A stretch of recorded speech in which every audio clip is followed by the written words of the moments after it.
Atma or Vishnu, and then you have Brahma, the creator of physical worlds, and Shiva, the destroyer, and Vishnu would be the preserver. Well, all these have their counterparts in Christianity. There's no difference. There is no difference at all. Krishna is Christ, Jesus is Vishnu, and Satan is Satanan or Shiva, and Jehovah would be Brahma. So it's all there. The names are different, but the teaching is the same. And so only one with their eyes open and ears to hear can really, really fathom this. It's no use.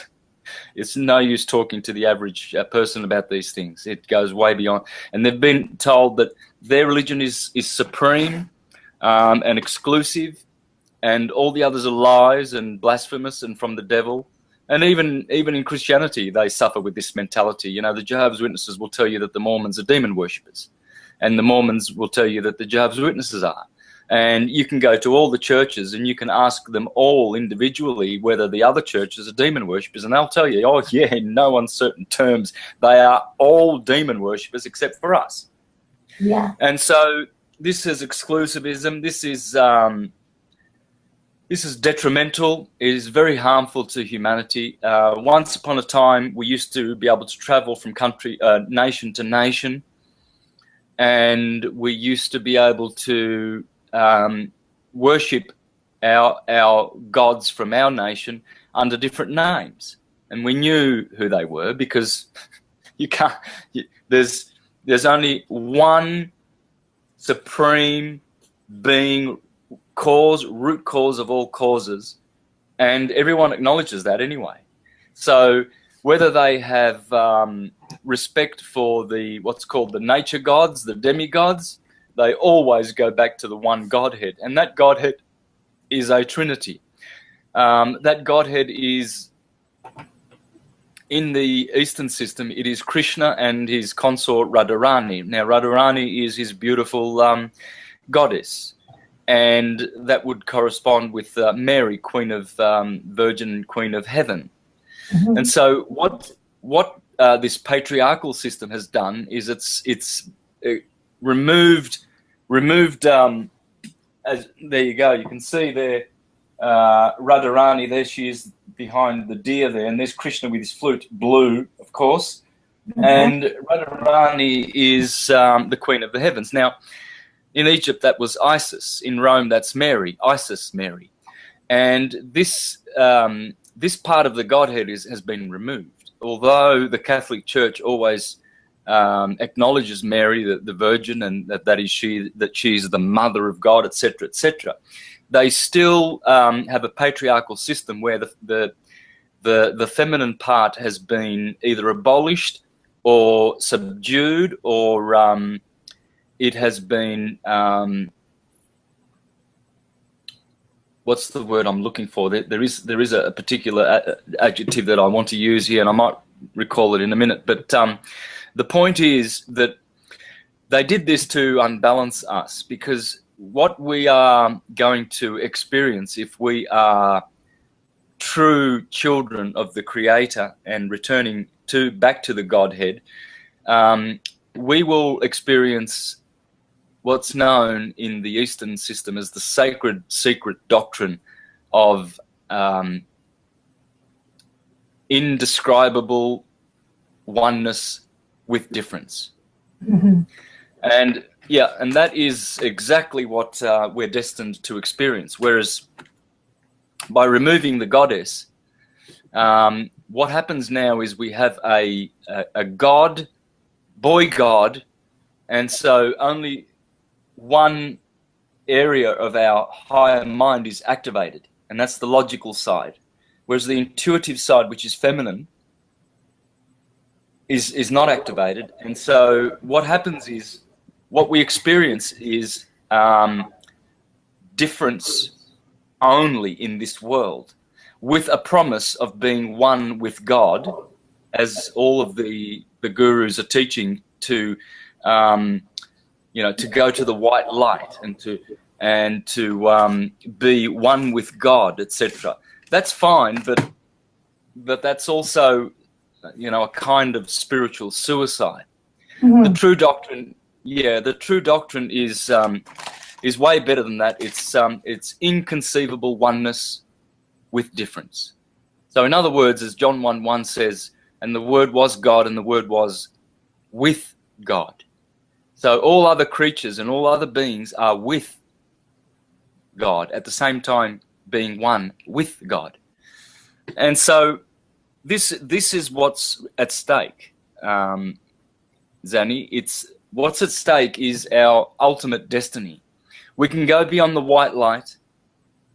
We can go beyond the void, which a lot of teachers called Mayavadis are teaching, because they are teaching about Maya and the illusion, and that we are already God, and so we don't need to do anything. There's no service required.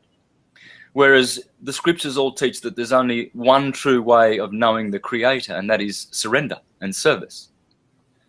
Whereas they're not teaching this, and the reason being is because going to the white light is risky.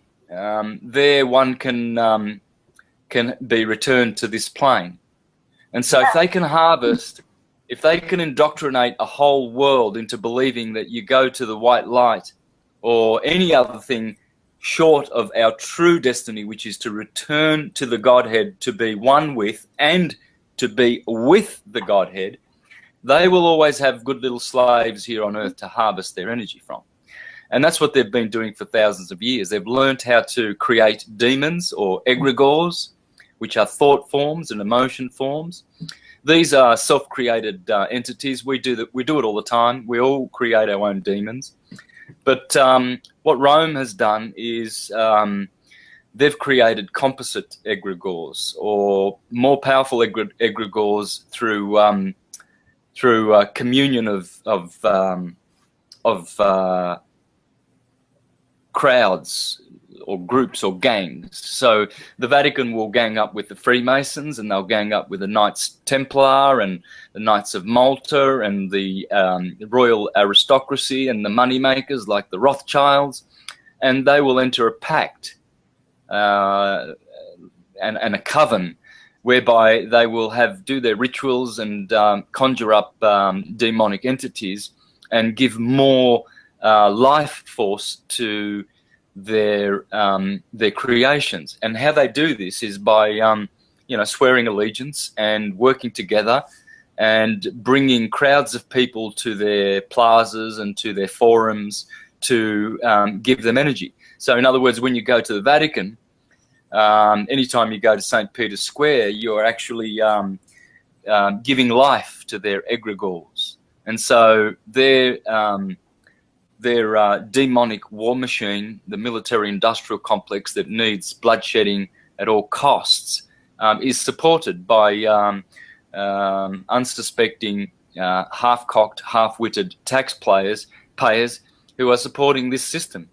And that's what it means in the scripture to be worshipping demons. Anyone who is worshipping demons will be rewarded accordingly. And that will be to remain in realms of suffering, birth, death, misery, and material existence. There is only suffering on this plane to certain degrees.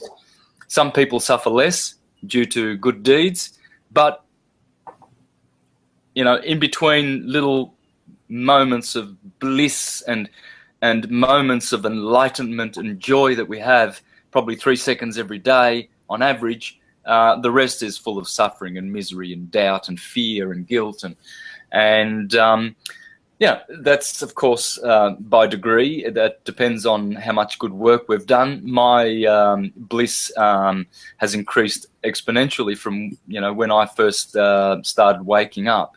So, and I know you yourself will probably concur with that. As we awaken more and more, our bliss factor increases and the suffering diminishes. Nonetheless, you cannot escape the suffering. No. There is a saying that we only suffer in the flesh. So maybe we only suffer here on this realm. How do you feel about that? Yeah, in material worlds, there is only suffering. In spiritual worlds, there is Chit, Ananda, which is existence, consciousness, and bliss. Sat, Chit, Ananda. And I write that down. Such. yeah, S-A-T, C-H-I-T, and then A-N-A-N-D-A, Ananda.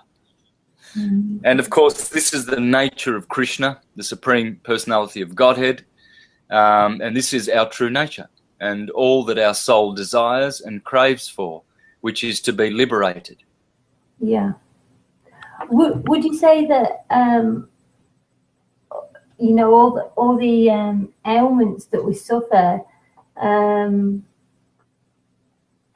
are a result of society, you know, being forced into the cities and the towns and living on top of each other and abiding by, you know, their rules?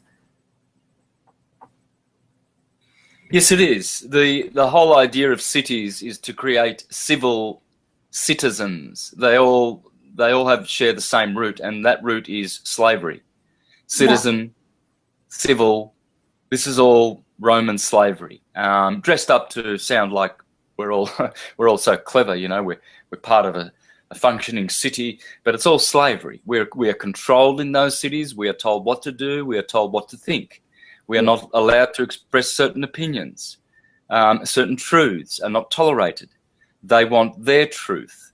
They want their conditioned truths only to be supported.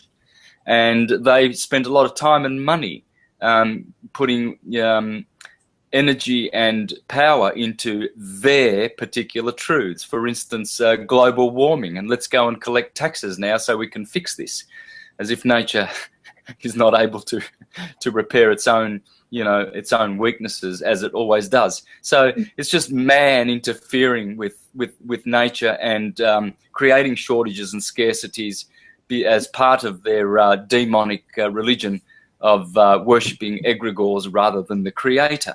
So it's just man seeking glory for himself and seeking money and power for himself, and teaching the unenlightened, half-witted section of humanity, which would be probably 95%, how to follow and give worship to their creations rather than the creator. Yeah, absolutely. I agree with that. I always feel that, you know, living within a society and abiding by other people's rules, you know, even coming down to weekdays, you know, you can only do things Monday to Friday, and then on a Saturday and Sunday you have the freedom to spend that time with your children, or, you know, but the rest of the week you've got to put your children into the care of strangers while you go and break your back working to make somebody else rich or whatever.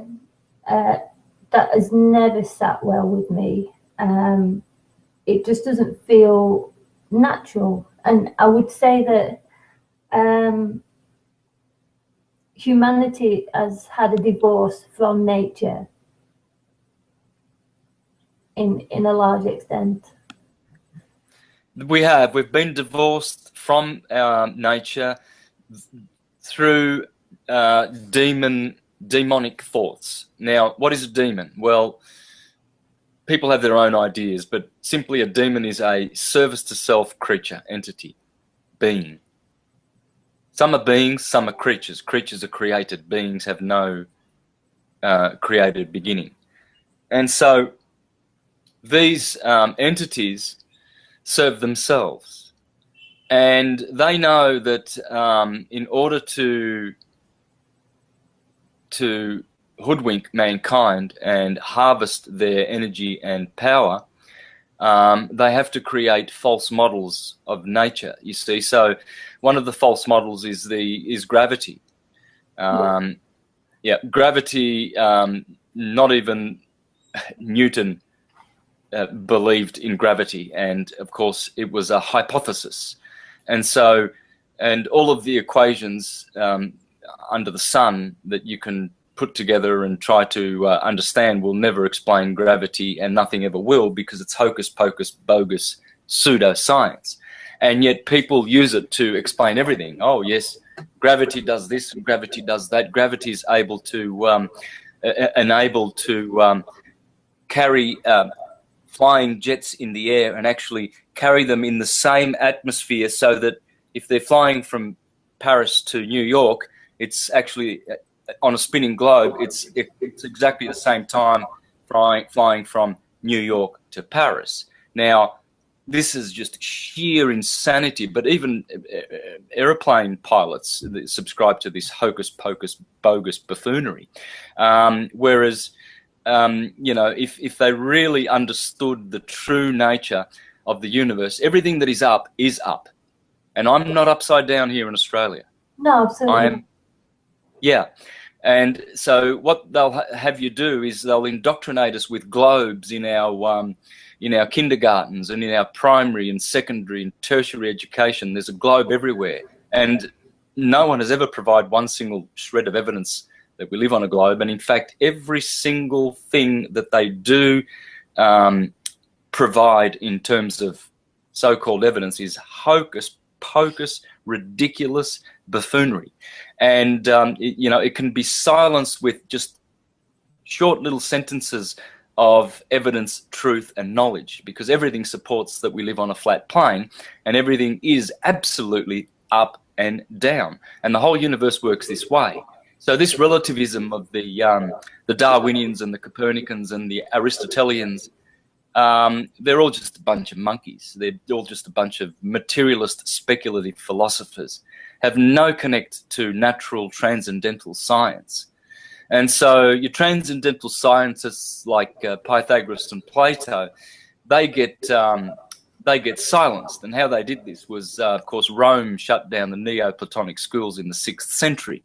Justin the Emperor, the criminal, did this, so that the Aristotelian buffoonery can you know, overtake the world, and the world has gone after Aristotle and his moronic, materialistic teachings like Darwin and Newton and Einstein, and all these will go down in history once they're revealed as buffoons. They've played the part of buffoon perfectly well. They are imbued in worldly wisdom, which is foolishness in the eyes of the Creator, and they give glory to themselves. These are glory seekers. They don't give glory to the Creator. They don't care to. They want the glory for themselves, and that glory will be removed from them, and they will be put to shame. They will be written. Their names will be written in the book of shame for all of eternity, for the disgraceful harm that they've done to humanity, for teaching such ridiculous stupidity that we live on a ball and I'm upside down. And it's funny that my body is actually being sucked onto this 1,000-mile-an-hour spinning ball, hurtling through space at 67,000 mile an hour. Horrendous stupidity, and people just go after this madness. And yet, you know, little butterflies will flutter by and just not pay any attention to the gravity that keeps me sucked to the earth. And so, but we've all been sucked in by it. We've all been drawn in by the lies, because the bigger you tell them, the harder people fall. So, so my purpose in life is to, you know, bust all the fictions, as I call it. I use an Australian colloquialism, and to deflate this Humpty Dumpty globe and Santa ball and buffoonery, and bring back the ancient sciences. And all the scriptures concur with the geocentric model. The Bible is replete with flat Earth truth. In fact, if you'd like to, I can share you some of those scriptures with you. Absolutely, yeah, go ahead. Yeah, great. Well, Psalm 24:2, for he has founded it on the seas and established it on the floods. So it's known that the Earth, the terrestrial part of planet Earth, planet Earth, is sitting on waters. I mean, even the erroneous ball model teaches that. Psalm 33:9, for he spoke and it was done, he commanded and it stood fast. That's the earth. In other words, it doesn't move, it stands fast. Yeah. Psalm 104:5, he established the earth upon its foundations so that it will not totter forever and ever. So the foundations of earth are founded firmly, and it will not move or totter forever and ever. Here's another one. He stretches out the north over the empty place and hangs the earth on nothing, because the earth is hanging in a torus field. And see, all of these torus systems all around the universe are hanging upon nothing. And this is in the book of Job 26:7.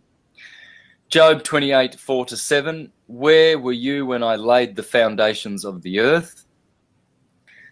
1 Samuel 2:8. He raises the poor from the dust and lifts the needy from the ash heap. He seats them with princes and has them inherit the throne of honor. For the foundations of the earth are the Lord's. On them he has set the world.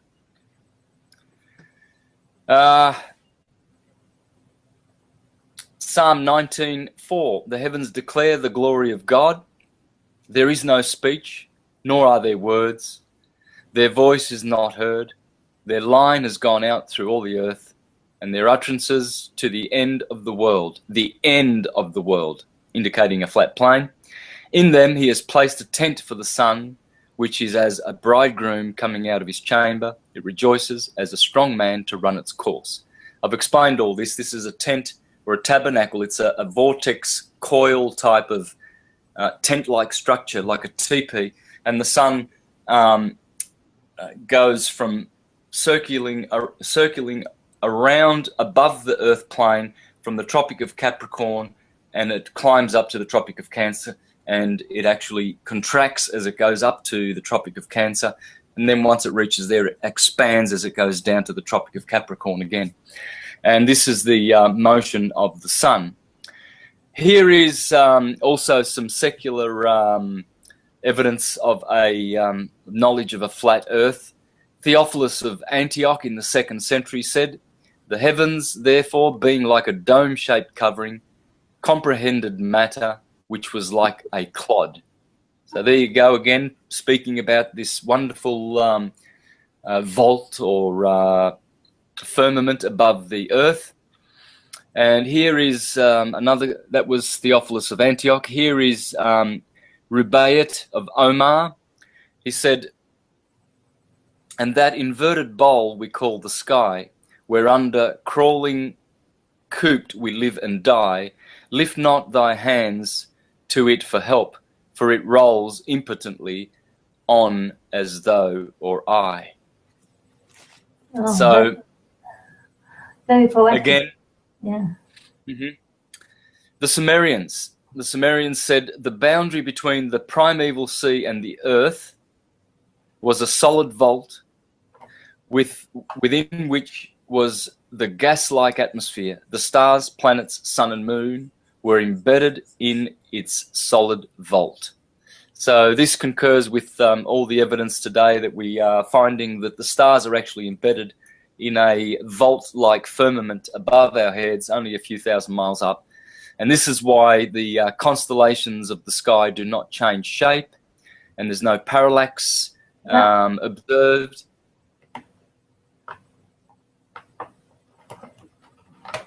Absolutely. You were saying, sorry? No, I'm just concurring with everything that you say. You know, it fits with the research that I've been doing, and it's just good to have it, you know, from the ancient scriptures, you know, just confirming this. Yeah, look, I've got evidence from Srimad Bhagavatam. I've got evidence from the Quran. The Bible is full of this. This is just a handful of these scriptures that indicate that the earth does not move. It will not totter forever and ever. The Quran also talks about the creation of the earth, and when the Lord made the earth, that it was. Oh, hang on. Sorry, there's someone at the front door. Just Okay, one moment. Yeah, you get that.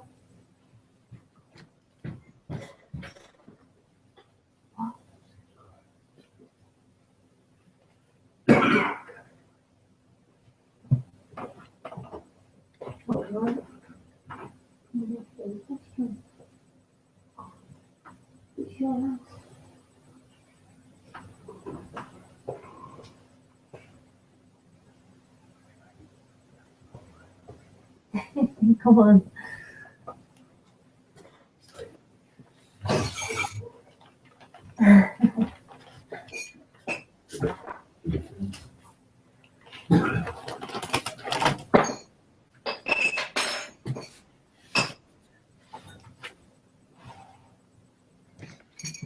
Yeah, sorry about that.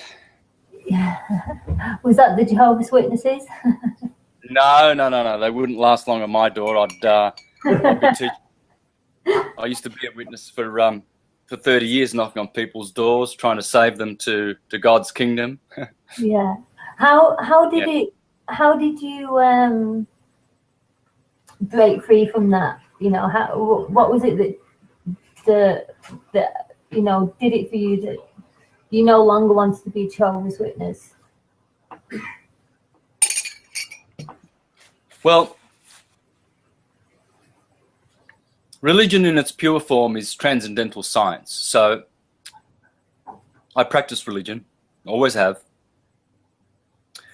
But religions, especially corporate religions, these are pure satanic demon worshipping organizations. Nonetheless, they do offer a service, and it's a necessary service. It's inconceivable and impossible to really fathom how this works, but they do. It's like a boot camp, I guess. They do work out for the good, and the good-hearted ones, it's inevitable that they will come out of the religions. It's like a tunnel. You don't go into a tunnel to stay into in it. You go through it to get out of it. Yeah. And that's what the religions are like. They are there for you to go through, and then when you get out, then you are free, and then you see the light, and the light at the end of the tunnel is getting out of religions, and then to practice religion. True religion, which is true religion, true worship is purely and simply surrender and service to the Creator, and that everything we do glorifies the Creator, because the Creator deserves this. It doesn't demand it, but our reason and our intellect and our intelligence tells us that the Creator deserves our respect and our worship, and it is our link to happiness. This service. There's only two roads of service: service to self or service to others. And that service to others is what is known as service to the Creator. When you do good deeds for poor people, when you do good deeds for others and help others in their times of trouble, this is serving the Creator. And these are the good deeds that the Creator is pleased to see and will bless. But you see, most people don't understand this principle, and therefore they are materialistic. And what they are doing is actually rendering service either to themselves or to their bellies, or to false concepts, false idols, and those would be everything that that the demon worshipping entities have devised, such as the globe and gravity and all of these buffooneries. Yeah. I just want to skip back a little bit to where you was talking about hocus pocus, and I have a little theory of my own, and I just want to know how you feel about it. And it's about how humanity has been hoodwinked into this belief of the heliocentric model and the stuff that NASA put out. And in my mind, the only way I can see it is that we're under some kind of hypnotism. And is it possible that there are some kind of spells in the words used to bring us under this hypnotism of, of this belief of the heliocentric model? What was the question? Sorry, just quickly. Are there some kind of spells in the words used to bring us under some kind of hypnotism of the heliocentric model? Yes, see, the ancients knew, the good ones, the transcendental scientists like the Neoplatonists and the Hermetists, not the Aristotelian buffoons of material, speculative, empirical philosophy. They knew that the sun is the ruler of the solar system, but they knew that the Earth was the center, so it's geocentric, you see. And it's probably what the G inside the compass and square of Freemasonry is really indicating, that in the center is Gaia, Pangea, or just Gaia, our mother. She is, Earth is like it is a form of Isis. The moon is another form of Isis.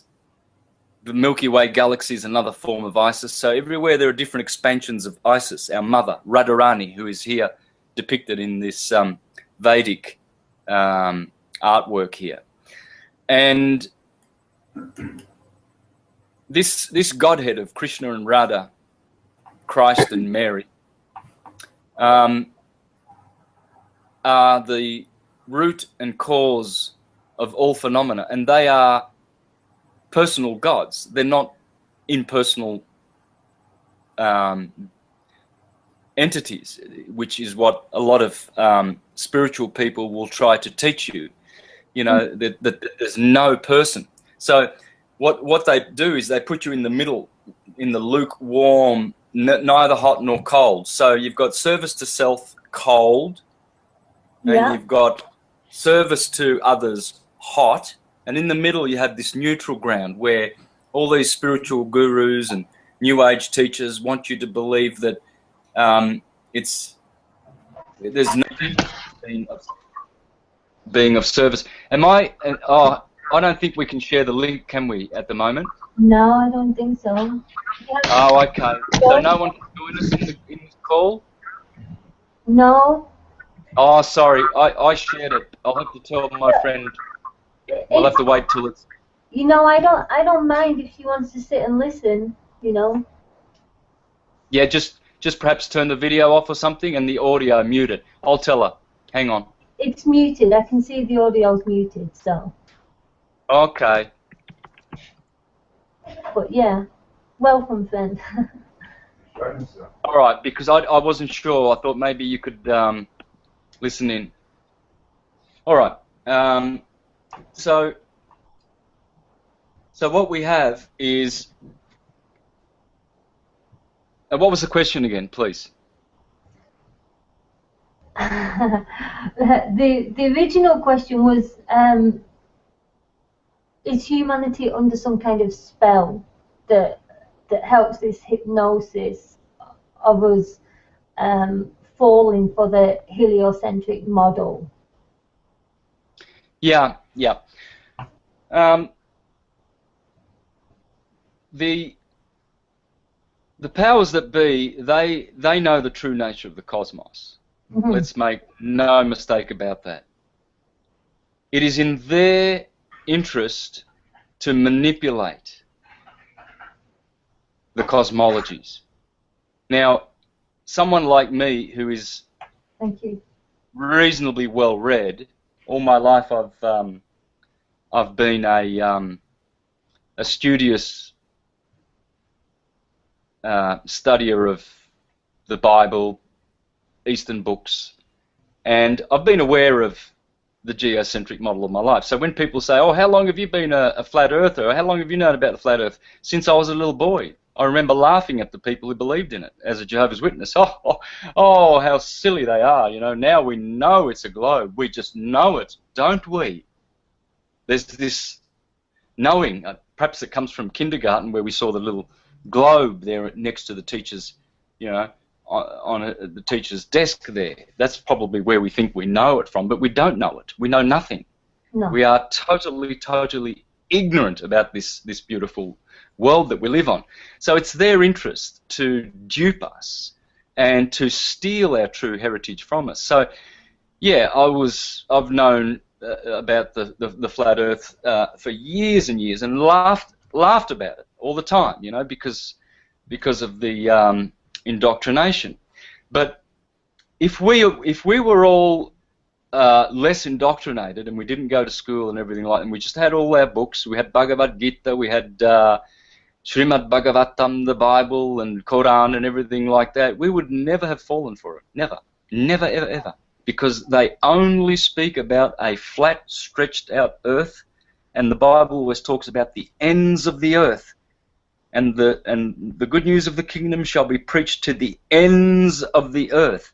And I have built the earth to be founded, and it will not totter forever and ever and ever. It is immovable. The scriptures, the Bible is full of this. It's full of it. And nowhere does it talk about a sphere. And yet people insist that it speaks about a sphere. They insist out of their own ignorance and stupidity.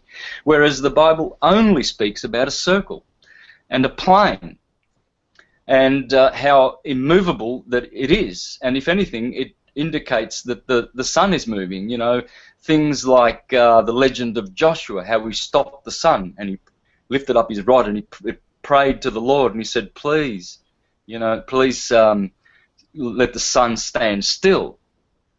Well, there you go. Why would it need to stand still if it was already standing still? Obviously because it's not. Exactly. Yeah, so, yeah, we have been hoodwinked, and we've been hoodwinked not by people like you and I. This is why we cannot accept so easily this lie. And I see intelligent people who have suspended their intelligence, who will not even look at the evidence, which is bountiful, that we live on a flat plane, simply because of this indoctrination. Now, I find that this is the nastiest religion that I have ever seen. I've seen how religions hurt people and cause them to want to hate you for saying something contrary to what they believe, but this is the big one. This is the one that indoctrinated people just absolutely will defend without a shred of evidence that they live on a ball, and yet they will defend it, it seems, to the death. They will pull out a gun, they'll shoot you in the head, they will stab you in the face with a knife to defend this globe. It's incredible how much of a grip it has on I've seen it. I've got hundreds and hundreds of dud syncretists who were once syncretists who now you know, I've had to unfriend who have unfriended me, and they're off with the Santa ball and you know, in the Humpty Dumpty globe, and they're gone, and they're following their demonic religion. You know, they're not prepared to consider the evidence.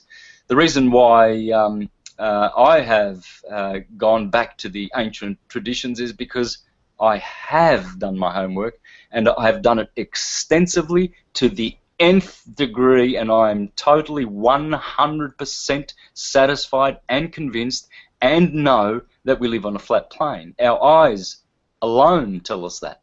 You know, everywhere you go, you can stand on the highest mountain and you'll always see the horizon at your eye level. That can never be on a ball, no matter how big the ball is. You can have the biggest ball in the universe, it will always curve, and the horizon will never, ever, ever come up to your eye level. And yet you can go to Mount Everest. You can go 40, 50,000, 60,000, 100,000 feet high in the sky, and you will always see a flat horizon coming up to your eye level, which indicates that this disk goes on probably forever.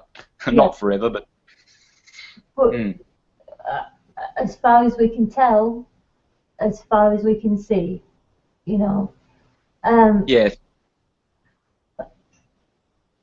If we lived on a ball, then the horizon would have to fall away from us. No matter where you lived on that ball, you'd be at the highest point, and the horizon would fall away from you in every direction.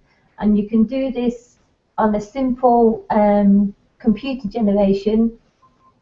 The higher you go, the horizon always rises to eye level if you're doing it on a flat plane, and if you're doing it on a ball model, the horizon will always fall away from you. Always, no matter how big that sphere is. And yet we live on supposedly a globe with a diameter of about, I don't know, 12,000 miles, but supposedly the circumference is 25,000 miles. Yeah. Now that's very, very small, really. That's not. Thank you. I always thought that seemed just way too small. It is, and this you should. You know, airplane pilots, I get people writing to me saying, "Oh, Santos, I've got a pilot friend, and he says you've always got to correct the nose for curvature of the Earth." BS. Because if they were flying at 600 or 700 miles an hour, they would have to be dipping constantly, not correcting every now and then. No, no, no.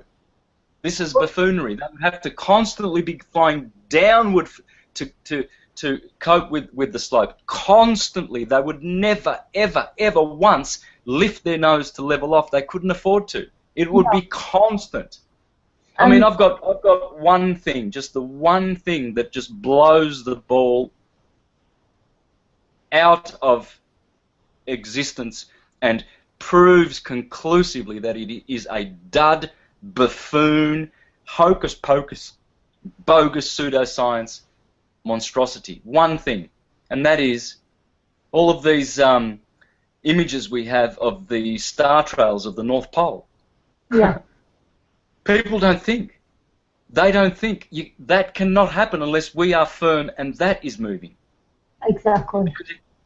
Because if you're on a ball, so this is how stupid people are. They just do not think things through. I'll just grab. Hang on one tick. I'll just grab a round object here.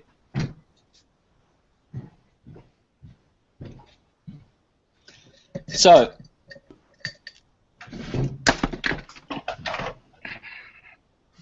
Grapefruit. Grapefruit, yes. Yep. Perfect. And so here's the North Pole, supposedly. The axis of the Earth is running through there. And it's tilted, supposedly. Yep. So here's someone over here in Italy.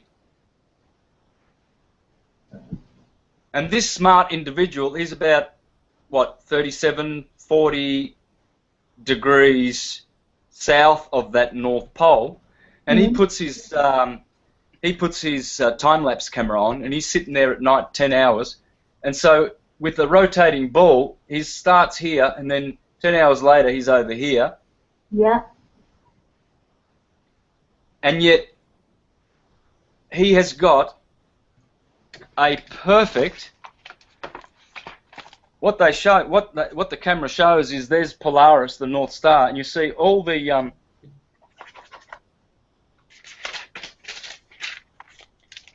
so there's Polaris, and you see all the star trails going around like this,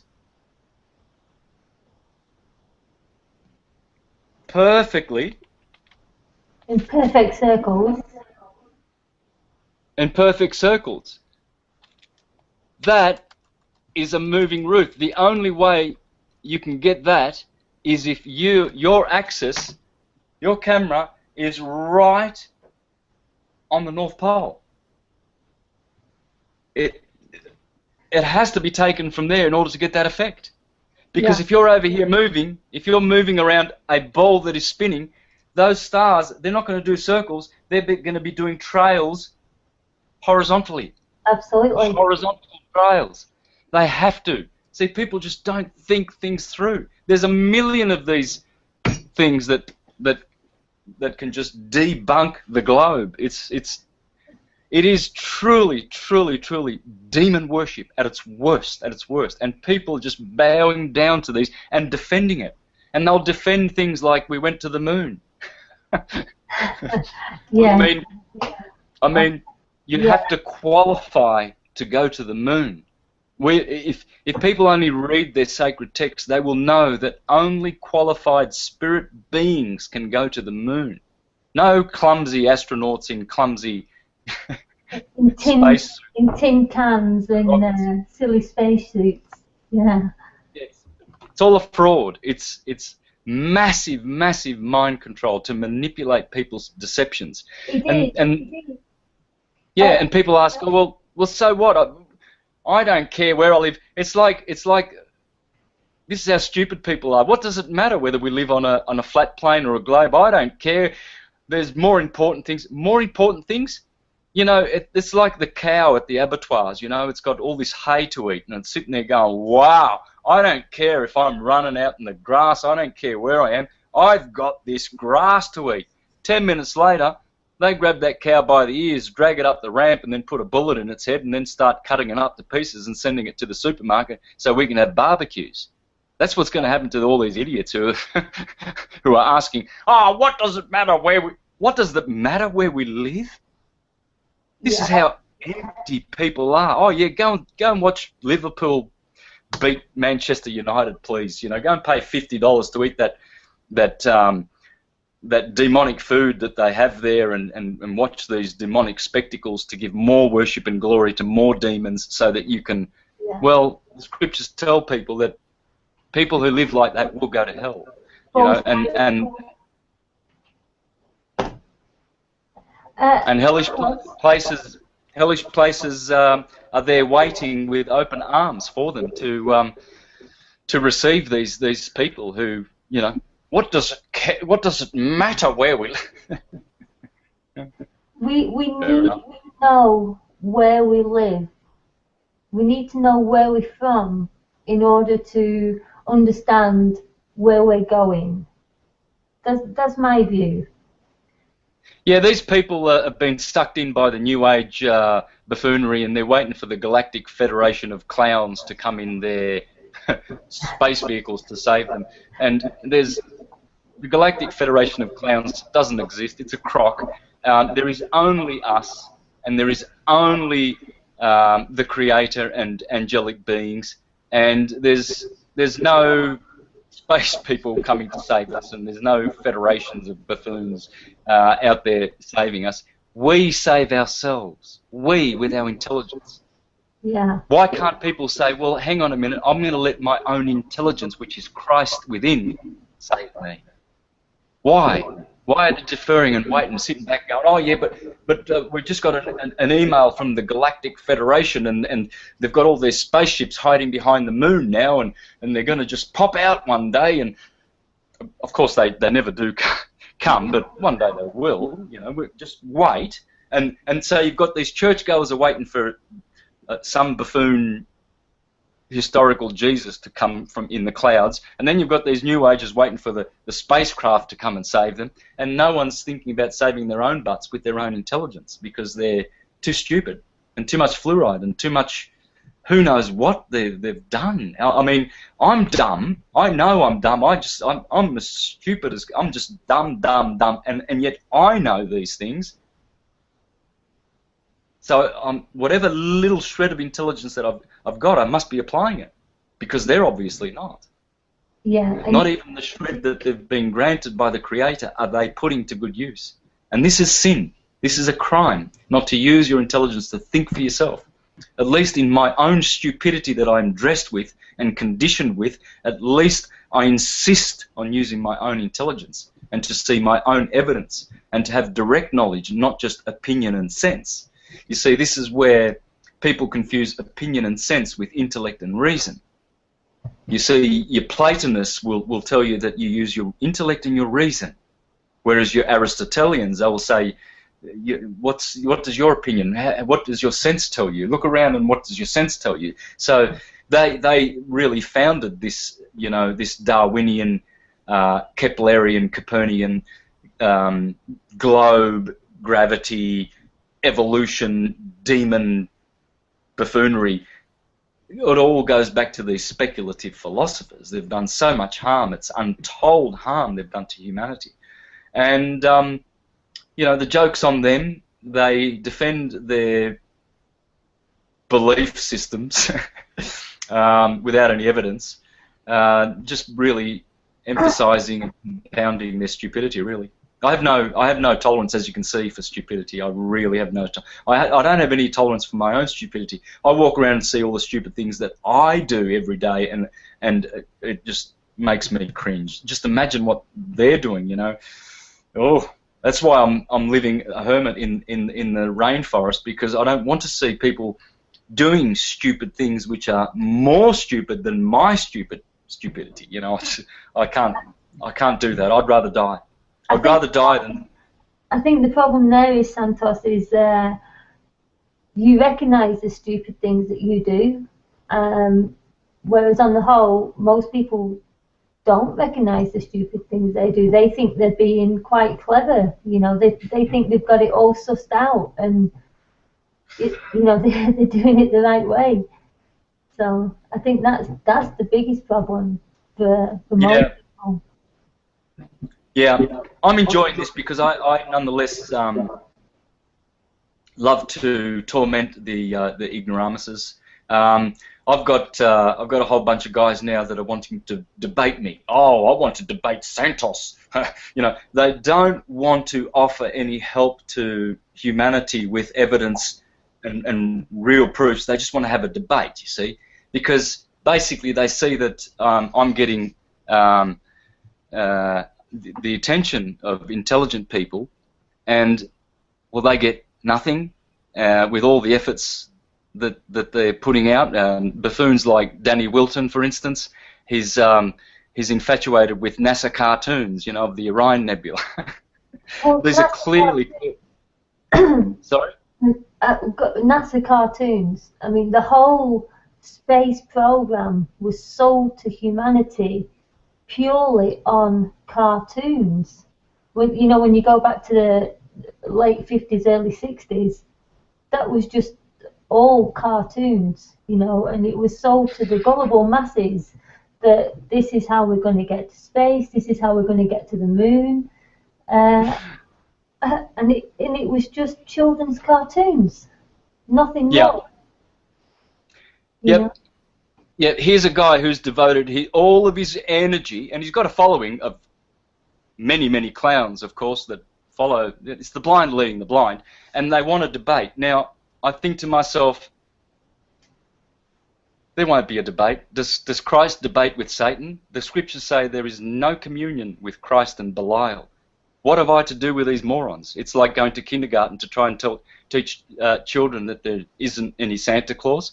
Number one, you'll do harm to them because, well, they believe in Santa Claus, so let them go until they grow up and work out that it doesn't exist. Number two, you're reducing the holy science to debate with pseudoscience. Mm-hmm. You know? Yeah. And so you've got a whole bunch of these clowns like half asleep, half a sheep, making videos from New Zealand, wanting to debate Santos Bonacci. You've got Johan Oldenkamp, who all he does is holy science. That would be whole, as in it's got holes in it, because he does not know holy, sacred science. It's holy, as in it's got holes everywhere. I never had much respect for that moron anyway, because he is basically is a meat eater. He's a dog eater, and they're all dog eaters. That's what Bhagavan calls meat eaters. Their brains are polluted. They cannot think. They cannot reason because they eat dogs. And when the blood is polluted, there's no way to ascend internally, to go up in here to see the white light and the blue light, and have activation. These people have had no activation. Santos, can you just explain quickly for anyone that's going to watch this how eating meat pollutes the body? Yeah, well, there are particles of blood in the meat, no matter how much it is cleaned, and these particles of blood combine with the human blood and pollute it. The blood, the scriptures tell us clearly that the soul of the animal is in the blood. So when you take the meat of an animal, you are actually taking that blood, not only physically but also etherically. You're consuming the etheric atoms of blood. That is the etheric counterpart of the physical, because molecule for molecule, every molecule that makes your body in the physical world, you have another molecule in the transcendental world. And so your other half, your other self, your etheric self, is actually the spirit being which has molded your physical being. And so when you eat animals, you are actually ingesting their karma, their fears, their way of thinking. And so what happens is that flesh pollutes the blood, and you cannot ascend to use this cerebrum. You use your solar plexus. And the solar plexus is the animal mind. And so it receives pictures. It does not receive, it's not a two-way mind that is self-reflecting. So they don't have that power of self-reflection so well. And what they have only is they have a very fully cultivated, fear-based animal mind. And you cannot go to God. You cannot ascend to the Creator with that mind. And I would suggest that you'd need 7 years of not eating the flesh of animals in order to cleanse the blood and to make it pure for ascension. Yeah. At least 7 years. I mean, eating meat actually has never felt right to me. I spent many years from being about 10 to 16 as a vegetarian, and then I fell off the wagon, and recently again I've gone back to not eating the dead flesh of animals, and I already feel so much cleaner, so much healthier, and more connected, to nature again. So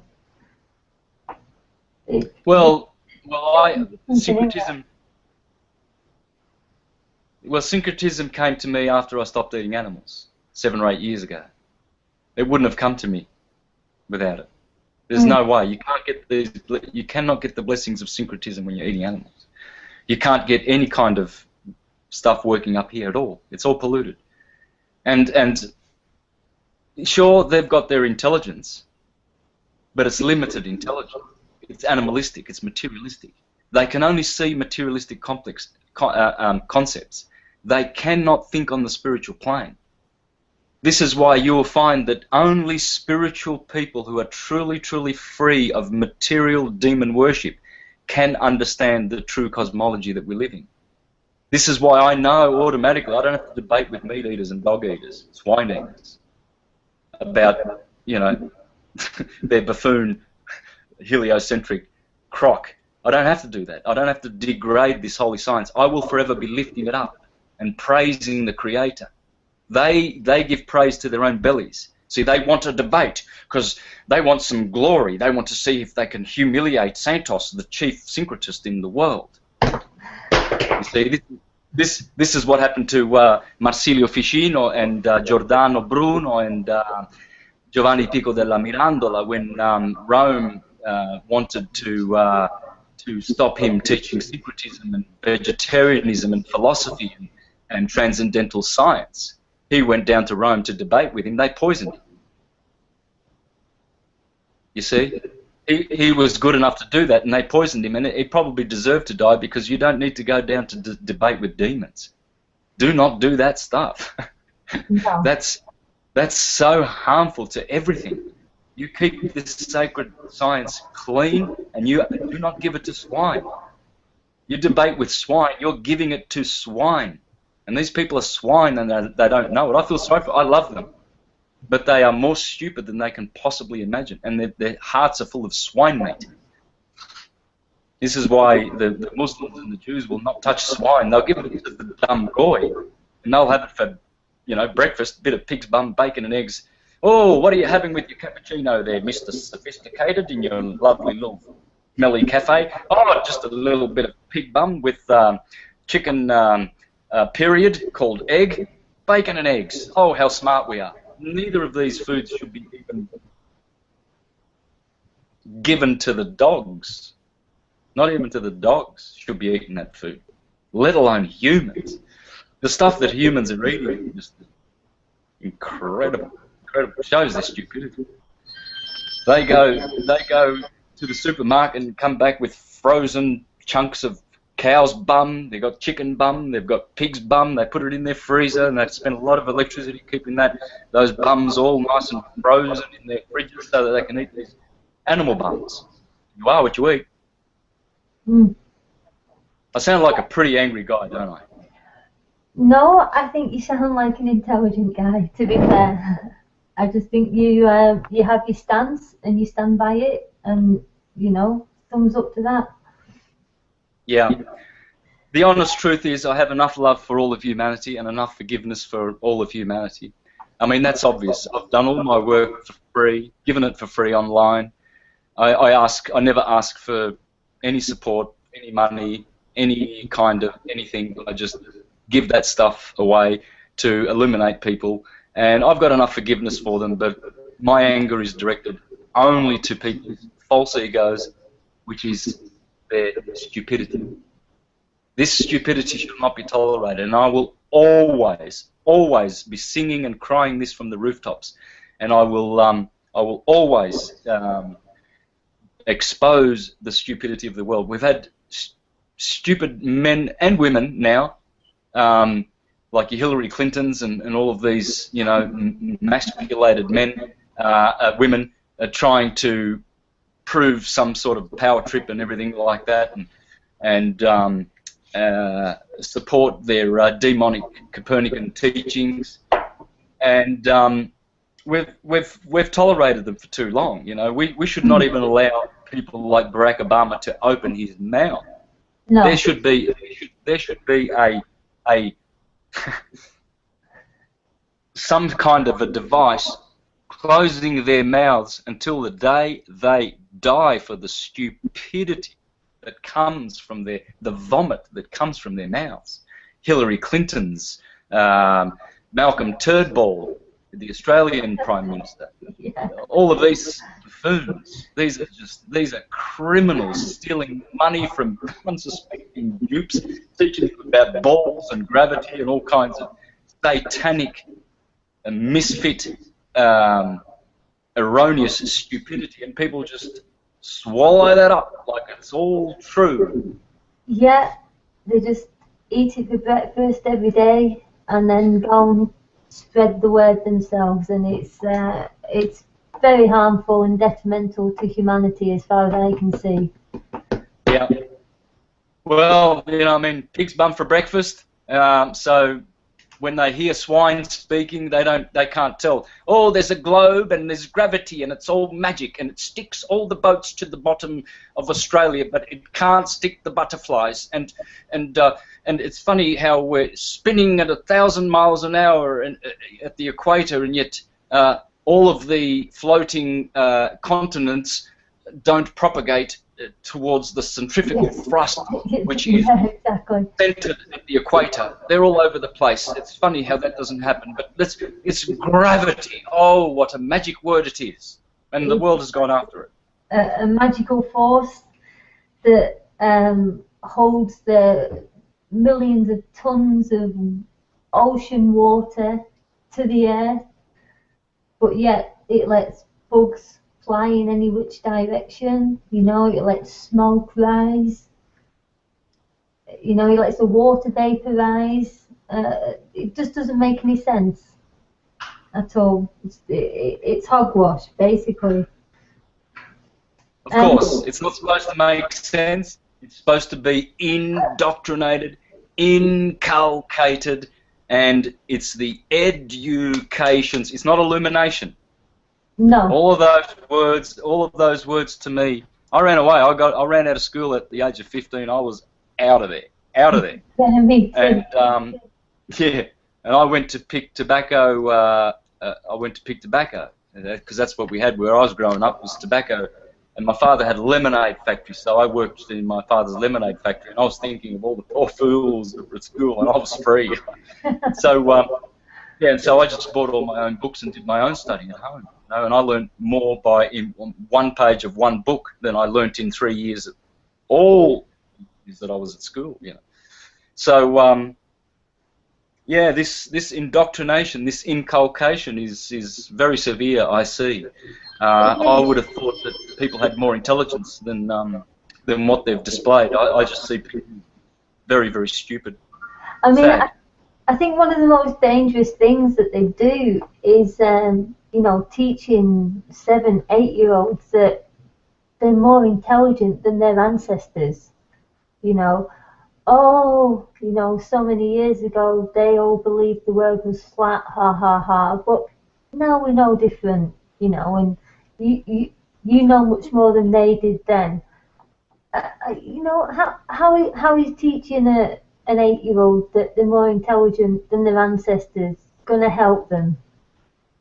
You know, it's not. Yeah, that's right. So, in other words, just burn Srimad Bhagavatam, burn the Bible, burn the Quran, burn all these sacred texts that are teaching geocentric, flat Earth, firmly fixed, non-moving, non-rotating. Just get rid of that, and let's go with Copernicus, who said in the foreword of his book, this is for Johann Oldenkamp, the guy who teaches the science with holes in it, called the Holy Science, quite appropriately, the moron. This is what he said in his book, Revolution of Celestial Spheres. The hypothesis of the movement of this Earth is only one which is useful to explain phenomena, but should not be considered as absolute truth. So here is the dunce himself, Copernicus, telling all the dunces, don't believe this crock. Yeah. They always tell you the truth in some way. You know, they're trying to fool you, but the truth's always there for you to choose to take on board or not. Yes. You always have the free will to decide which direction you're going to go. Yes. Yes. And intelligence should be the guide. Now, I'm not talking about conditioned intelligence because that's what we see. That's what causes people to be stupid. The false ego, the mind of the material mind and material intelligence. You see, the Creator, Krishna, uses 8 material energies, and 3 of them are subtle, false ego, material mind, material intelligence, and 5 of them are gross. Ether, fire, air, water, and earth. These 8, we are made of this compound. But all of these exist on a higher plane. We have true ego, we have spiritual intelligence, and spiritual mind. But why are we not applying them? Why are we insisting to use our conditioned parts of our unconditioned parts? Why do we insist to live under the false ego? Why do we always apply our material mind and our material intelligence to things? We should be free from these. And the only way to be free from this is to give service to the Creator. Only through service can we know the Creator. not through anything else. Speculative philosophy will never cut it. You can be reading books for thousands of years and you will never know the Creator. And see, this is what Isaac Newton once said. He said, it's not the mind that cannot accept the Creator. It's not the mind of man that accepts the higher truths. It's the heart. The heart is corrupt. The heart has been polluted, mostly with animal flesh. But the three worst demonic teachings are the eating of animals, the globe, and gravity. And I will draw my last breath deflating them all and destroying them all. Yeah, good on Until we live in a world where none of these aberrations exist, we will never be free. We will always be controlled and harvested, because those three are what are prohibiting our ascension. Those three alone. Everything hinges on those three demonic teachings. And we have to lose them. The quicker we lose them, the quicker we will find peace and prosperity and happiness on this beautiful plane in which we live. Yeah, I have to agree with that. Santos, yep. I'm feeling a little bit rude to your friend there. I'm wondering if she has any questions or anything she wants to add. Would you like to ask her? Or who's that? This friend here. No. This is a very good friend of mine who's a syncretist who is just listening. That's all. Just happy to listen. Okay, that's yeah. Because I thought this was going live, and I thought I could share the link. I didn't do that on Facebook, and so, but because I didn't get time to, and just as well I didn't. So because otherwise we would have had hundreds of people here. yeah.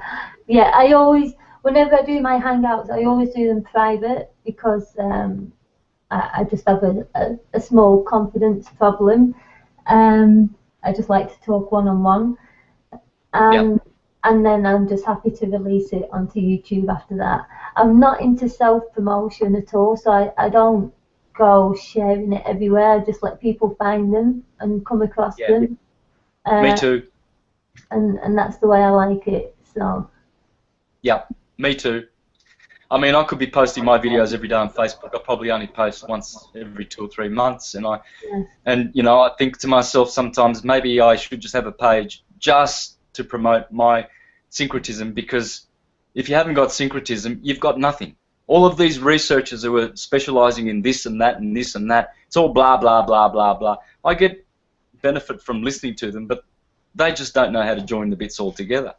You know, for instance, when some people talk about astrology, they go on about this 13th sign. Oh, and then the heliocentrists came along and they introduced 12 signs and destroyed the 13th.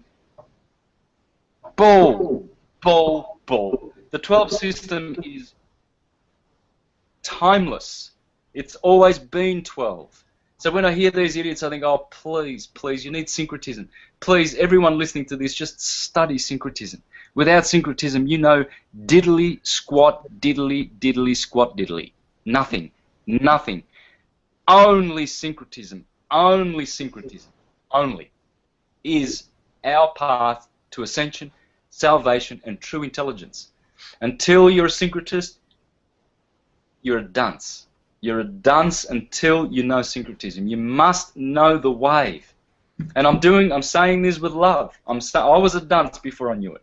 I'm saying it with love. You are pure dunce unless you know syncretism. Get to know the sine wave. And even though my presentations are based on the heliocentric model, it doesn't matter. The information is all good there. It's all good. It's all because it's all based on the sine wave. It's not based on a flat Earth or a globe Earth or a square Earth or triangle. I never did that. I did not do that. I based all of my information on the sine wave. And the sine wave is there, it's intact, and it is how you understand syncretism. And without syncretism, all of these researchers, even some of the flat Earth guys, you know, some of them are Christian and they're teaching their Christian perspective. Some of them are not Christian and they're teaching another perspective. And they've all got it wrong. Some people are teaching, for instance, that Pythagoras was the first bowler. Where did they get that stupidity from? From other stupid idiot materialist Yeah. Moronic, speculative philosophers who tried to bring down Plato and Pythagoras because they were the true ones, and to elevate Aristotle so that we can be fooled forevermore. These people have to do their research and find that it's Aristotle that was the moron who taught about the ball. Pythagoras would never teach such ridiculous stupidity. He was a transcendentalist. He wasn't a holy science with holes in it, a la Johann Oldenkamp, the poor misled fool. Sorry to name names here, but these are people who deserve it. This is not people who, in any way, have any kind of intelligence that deserve any kind of respect. And I do it lovingly, because once they come back into the fold of the true ancient teaching of cosmology, then they will be respected once more. But until such time as, you know, they pay attention to cartoons like Danny Wilson and his cartoon shop, he's got a whole following of people and a YouTube channel based on NASA cartoons and the Orion Nebula. And every day it changes.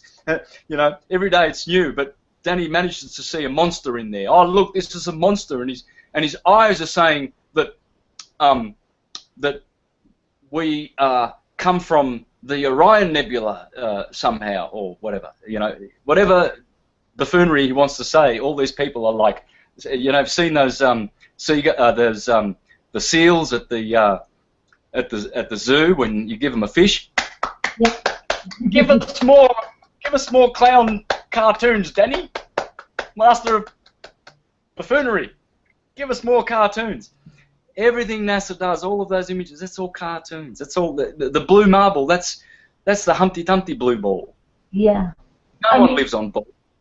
You see, but half-cocked, half-witted people, they look at NASA's images of of Jupiter and Mars, and they think that those are actually balls too. Instead of buying their own telescopes, looking for themselves and seeing that those things are not terrestrial bodies, they are not balls. No, absolutely not. I don't know if you've ever seen Ashley Webster's channel on YouTube. She's been doing a lot on stars through telescopes, you know, and what they actually look like. Look nothing like giant suns in the distance. You know, they are these magnificent, beautiful lights in the sky that are full of geometric shapes that change and always changing. You know, so beautiful and magnificent, and so close to us. You know, not billions of miles away. So anybody listening, you check out Ashley Webster's channel, because she's really done some good work on that. People just seem to turn to NASA and expect the truth, even though it's just a show.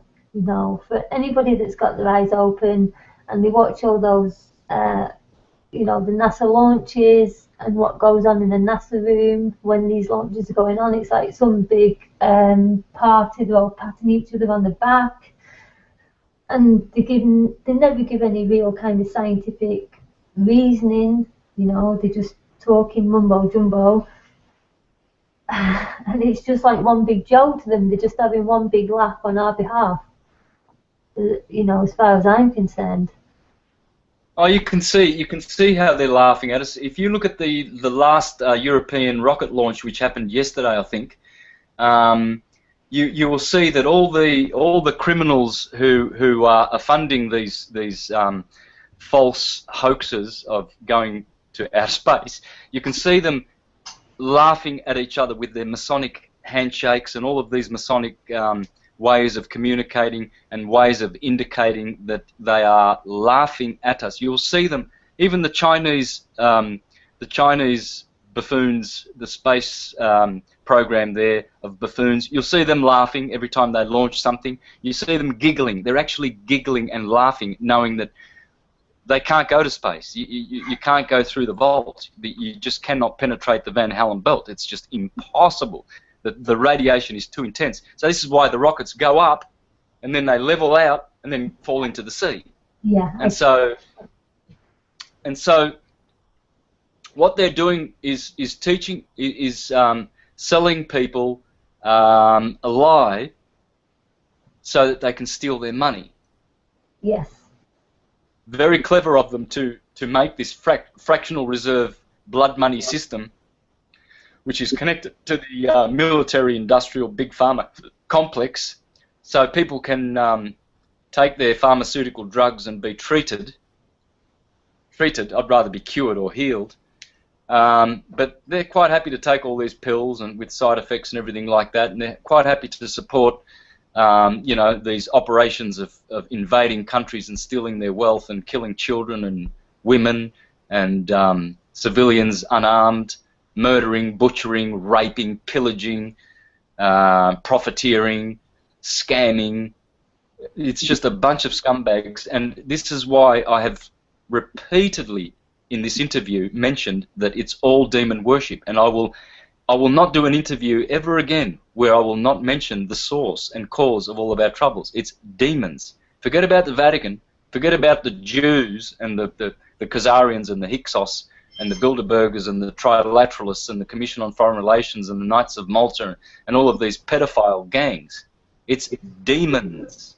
And the lips of Santos Bonacci will forever, wherever he goes, will always be denouncing these demons and their stupid followers. 95% of humanity are just stupid followers of demons and demon worship and globes and gravity and all sorts of crocs, which I will never fall for ever again. Yeah. Why? Because I'm too intelligent and I have syncretism. And that's not arrogant to say that. We are all intelligent. But we suspended our intelligence. I suspended mine. I knew that all the sacred texts, I knew they all of them subscribed to geocentric flat earth model. All of them. And yet I went ahead, I just went ahead and I used, and here's the earth, it's a ball and we're going orbiting around the sun, and so there's one thing I wanted I'm going to fix that up with a vengeance. Because in some of the presentations I've seen that you did, and you know, you were using the heliocentric model, there was always this sidereal time, you know, where we're supposed to be coming into the time of Aquarius or whatever, but we're not because of whatever. And how does that sit now? You know, it does. In my mind, I expect all that sits a lot sounder now, you know, that we're all on the level and we realise everything's spinning around us and we're not spinning around the bloody universe. What do you say about that? Yeah, look, all of this relativism, doublespeak, you know, that up is not up and down is not down, it comes from demons. Hillary Clinton, that's a demon. Don't ever think that someone like Hillary Clinton is just a normal woman with empathy like you and I.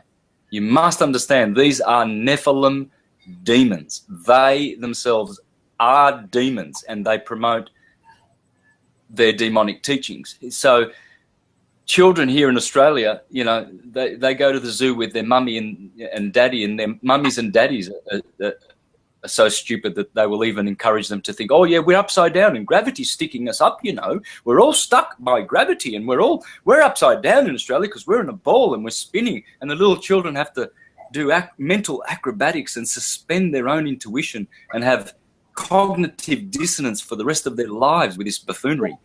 And the adults subscribe to it. The children are indoctrinated by this filth. And it's all putrid demon worship. And I am here to vanquish demon worship and demon teachings forever. That's my job. And I don't care if I have to do it alone. I don't care if anyone supports me. I don't care if I have to block every single friend that I've ever had. Even if it's my mother. Even if it's my son.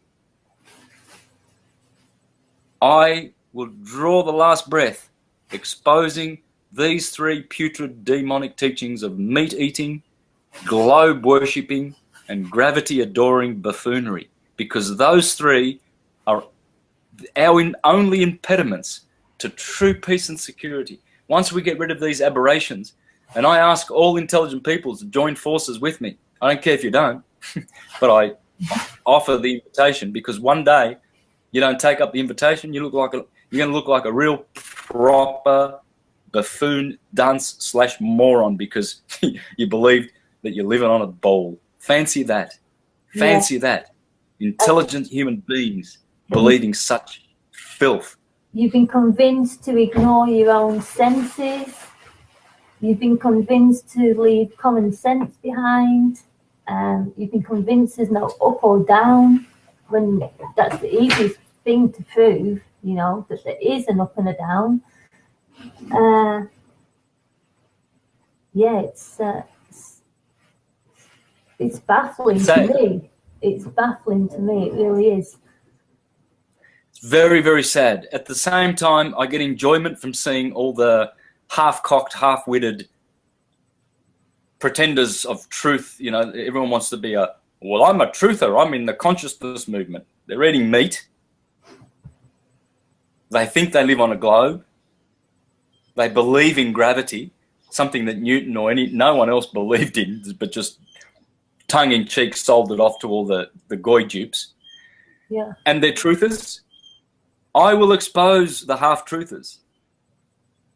And they've already been exposed and put to shame. Your Danny Wiltons, your Johann Oldenkamps with their pseudoscience, science with holes in it.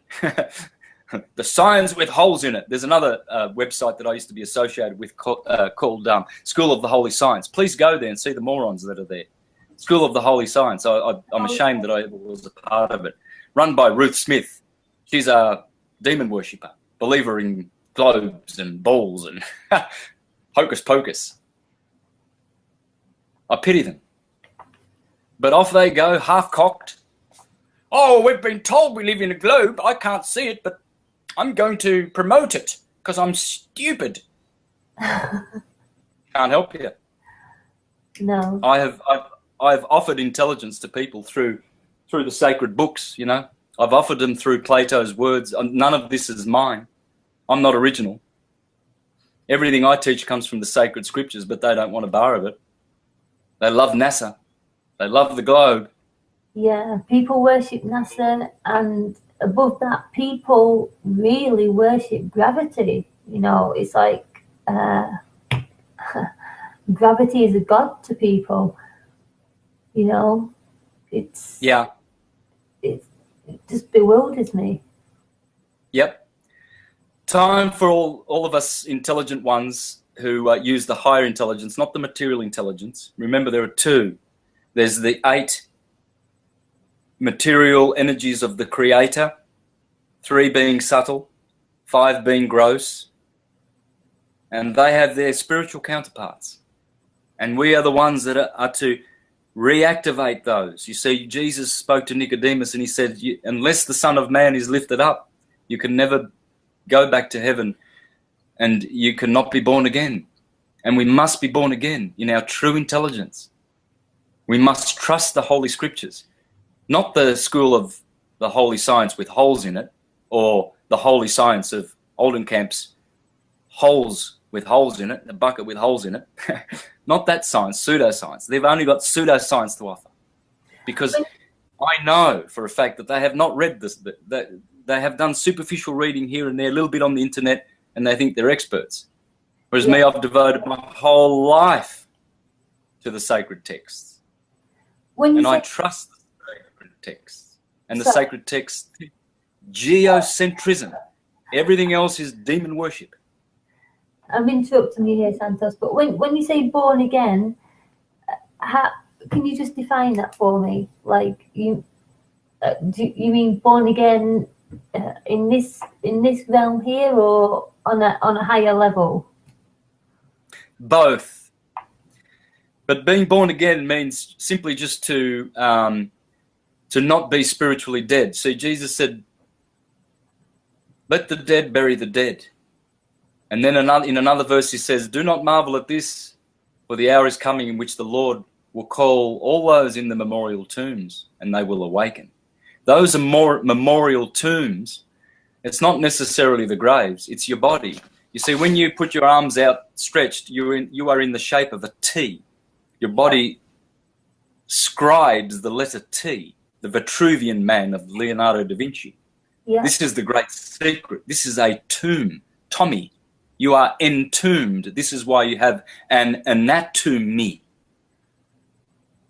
Yeah, I get that. And so you have been baptized in death, and you have forgotten your true self, who dwells forever with God. And so to be born again is just to remember that. That's all. It's called the anamnesis, the remembering. To remember that we are one with God in quality, not in quantity. So yes, we are qualitatively God.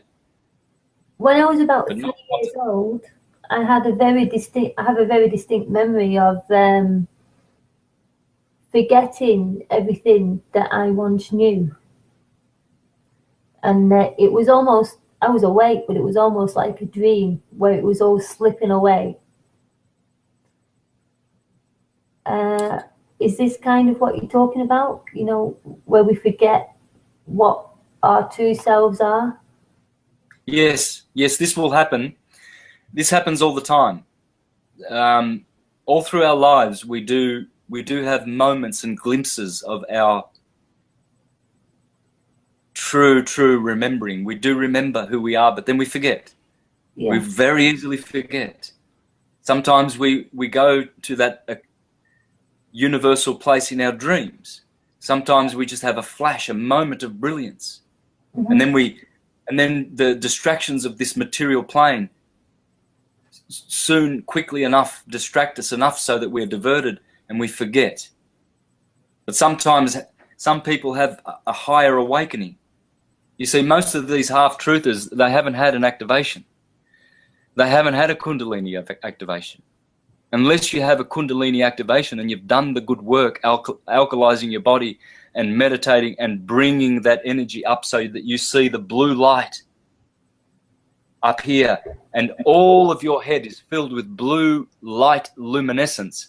Unless this happens, forget about it. These are half-truthers. I know that these people, these names that I have named, they have never had an activation, because otherwise they would be more intelligent and they would go back and trust the ancient texts which tell us that we live on an immovable, non-rotating plane. Only those orbs, those spheres, what we call spheres or stars, are moving. We are not moving. The earth does not move. It is firmly fixed, and it shall not totter forever and ever and ever and ever. This is a non-moving plane. Yeah. And so when you know this, then you start, and then it also, and knowing this also, it's like a catch-22. It actually activates more Kundalini awakening. It's when you merge syncretism with geocentrism, with transcendental holy science, not science with holes in it, a la Johann Oldenkamp selling, used car salesman. I'm just going to interrupt you. I'm just going to say goodbye to my husband. He's off to work. Just be one moment.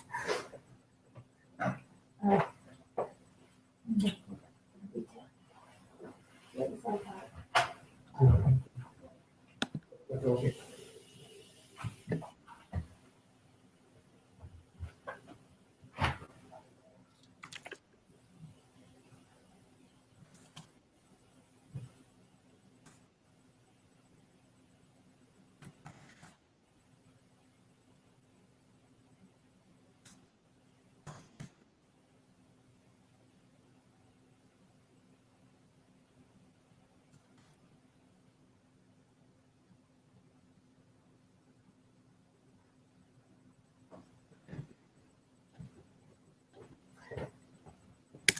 Sorry about that.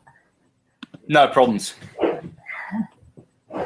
Yeah, so my husband's off to break his back for another man. So yeah, that's the sadness of life here. Yeah. Look, I really appreciate the interview and having me on. Yeah. I will, though. I will apologise for being so so hard on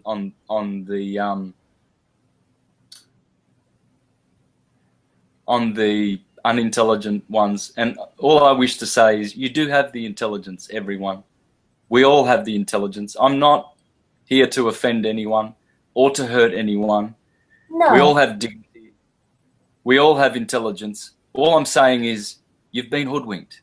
You have been utterly, utterly hoodwinked. Repent from this stupidity. Anyone who's listening, repent. Do not listen to these controllers. Do not listen to institutions. Do not listen to Rome and all their lies and the double-speak people who tell you that up is not up and everything is relativism. It is not.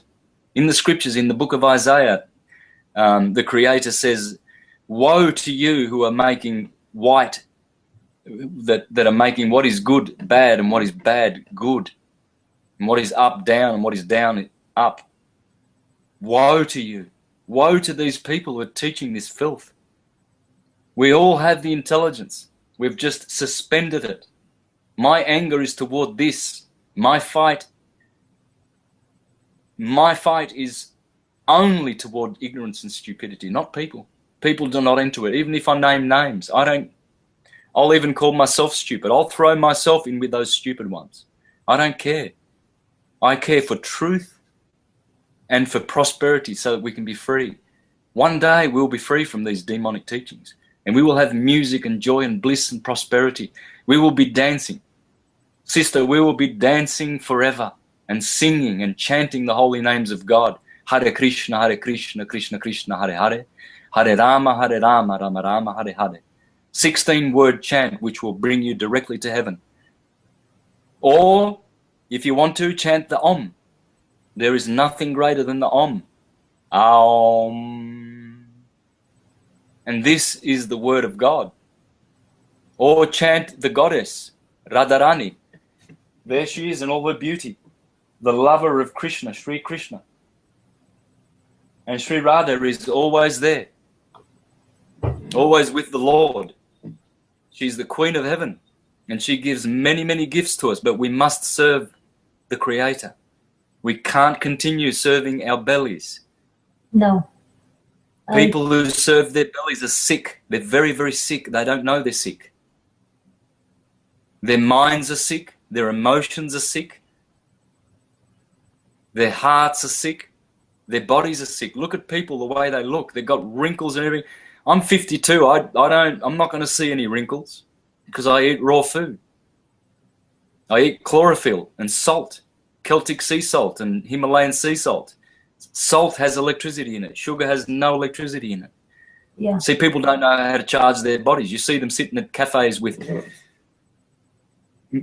poisonous, toxic cow's milk, boiled, with 6 or 7 sugars in it, eating a croissant full of sugar and white starch, and they're fat and bloated, and their skin is all red and wrinkly, and they're all puffed up with diabetes, and they're eating all these cakes, and people are sick. We got to stop eating this poo. People eating poo. Meat is poo. It's just filth for the body. Sure way to die and to be diseased on the way to death is to eat meat. Yeah. The moment you put meat in your mouth, your mind is crippled with putrid disease of demonic kind. You are possessed of demons the moment you put flesh on your tongue. The moment you even contemplate it, it is demon worship. And this is what I'm here against. And this is all I will preach against now. From now on, anyone who listens to this interview and wants to interview me, be prepared for me to denounce demon worship, meat eating, globe, gravity, buffoonery. That's all I'll be doing from now on with my syncretism. You see, all of these Danny Wiltons, they just have envy for someone like me. Why? Because I have syncretism. And what have they got? Cartoons. Oh, here's a little cartoon of the Orion Nebula. And here you go, all my other little demon-worshipping club fans. Give me a like. And they all liking him, you know, like the seals in, give me one more fish. Yeah. Another trick. And they're all dancers. I Blind mean, leading blind. yeah, absolutely blind leading the blind. I mean, not on the same level, but in the same realm. You know, if I was to post something on Facebook where, oh, I'll post my dinner on Facebook. This is what I'm eating tonight. I don't do this, but for example, I get, you know, like 50, 60 likes. I post an honest truth about something about the world, and nobody looks at it. You know, it's like Yeah. If you tell someone that you had a bit of pig's bum for breakfast, you know, bacon and eggs, oh, they're all, yeah, you know, the moment you try to wake them up and say, think for yourself, do you really think you live on a globe? Oh, I'll stab you in the eye for criticizing my belief in the globe, you murderous heathen. How dare you say we live on a flat plane? And that's about the extent of their research. And they will defend it. And all the while, the criminal Illuminati, putrid pedophile families are just enjoying seeing all of these idiots defend their lies. Defend their lies. They vomit forth the lies, and then all of these idiots go defending them. Like these dumb seals at the zoo. I shouldn't offend the seals. The seals are much more intelligent than half of these half-cocked, half-witted buffoons. I just have one more thing before you go, Santos, and that is the programmed response of people that, you know, the second you bring up that the Earth may not be a globe or may not be what we've been taught it to be, the programmed response is ridicule, instant ridicule. And for me personally, that was one of the biggest waking moments for me, because I was questioning this and I was having a dialogue back and forth with my brother, and anybody that I brought it up with instantly said, oh, you're stupid, you're an idiot, you don't understand science, you know. And it's like this response has been programmed into us. They don't even know why they're saying it. They've not even looked into it, you know. So it's it's kind of, I don't know how to explain it, but well, it's like this. When you absorb these demon teachings, you become demon possessed. And it's very, very hard to exorcise demons from deep, deep within your heart and soul. And these people have not done any exorcising of demons. They haven't had a Kundalini awakening. And I recommend to anyone, please, please, please, first and foremostly, do some meditation. Be alone with yourself. Go into your heart. The truth is in your heart. And allow the energy to rise through your spine. Concentrate in the middle of your head, in the space from the middle of the head to your top of your head. Focus on this area in the middle of your head and direct the energy there where the RAM is, Aries, the cerebrum, and the pineal gland. And even if you don't get an activation, you'll get a partial activation. Any 5 minutes you spend doing this, you will benefit. But you must do this. Once you do this, you'll be free of demon worship. Because those two Kundalini serpents that have been suppressed and coiled down at the bottom of the spine, that is what's causing people to follow after demon worship and believe in the globe and defend it with all their life. Defend something that doesn't exist and it's pseudoscience buffoonery. And yet they appear to be intelligent. You see, all those guys I mentioned before, Johan and Danny and Ruth, and they've got as much intelligence as I am. I'm not saying they're stupid, but they have suspended their intelligence. Therefore, in that sense, they are stupid. And I'm not saying that I'm super intelligent. I'm just saying that I'm allowing my intelligence to flow because I've done the work. First of all, I've done the research, and I know that all of the cosmologies, all of them are geocentric and flat earth. Not one of them is dealing with his ball buffoonery. Secondly, I've done the meditation, I've had the activation, and I know this. I don't believe it. These people are believers. Belief is good.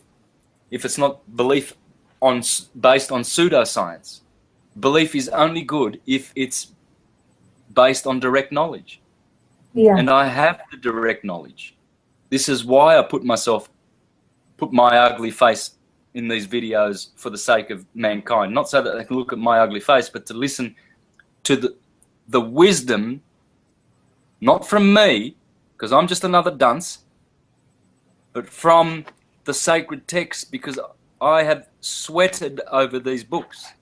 I've done the work, and I'm bringing them out to people in the public for free, for their benefit.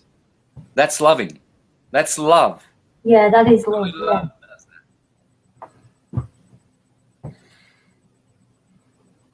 Wow. Santos, I must go because my children are going to be waking up any moment, but I have to thank you for giving me the time and such an expert talk over the subject. Hopefully sometime in the future we can do this again, if you're happy to do that. Anytime. And I'll be in touch. So I'm gonna wish you well and have a good day, the rest of your day, and we'll speak again. Thanks, Annie. Take care. Until next time. Until Much love. next Omnia time. vincit veritas. Thank you.